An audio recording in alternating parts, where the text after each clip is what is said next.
সুলাকি ঈদগাহ ময়দান দেশের প্রাচীনতম এবং সর্ববৃহৎ ঈদগাহ ময়দান।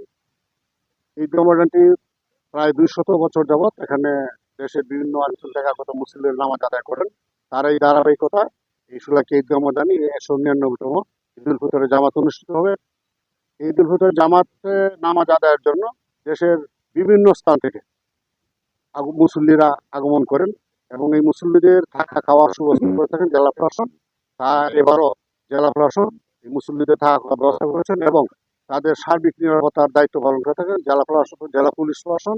আমি আশা করি এতে কোনো ব্যত্যয় ঘটবে না এবং আপনারা জানেন যে ইতিমধ্যে ত্রয়োদশ জাতীয় সংসদ নির্বাচন অনুষ্ঠিত হয়েছে। নতুন পরিবেশে নতুন আঙ্গিকে এই প্রথম ঈদুল ফিতরের জামাত, এই 199 জামাত। আমি মনে করি সমস্ত দেশ থেকে আগত মুসল্লিরা এবং কিশোরবাসী অত্যন্ত উৎসব পরিবেশে এই ঈদুল ফিতরের নামাজ অনুষ্ঠিত হবে এবং আদায় করবে। তবে এই ঈদগাহ ময়দান নিয়ে ইতিমধ্যেই আমরা উচ্চ মহলে কথা বলেছি। ঈদগাহ মাঠের যেহেতু এটা ঐতিহ্যবাহী ঈদগাহ মাঠ, এই মাঠের উন্নয়নের জন্য ইতিমধ্যে আমরা কথা বলেছি। আশা করি এই আগামী ঈদুল ফিতরের আগে এই মাঠের উন্নয়ন কাজ হবে। সবাইকে ধন্যবাদ এবং আমার পক্ষ থেকে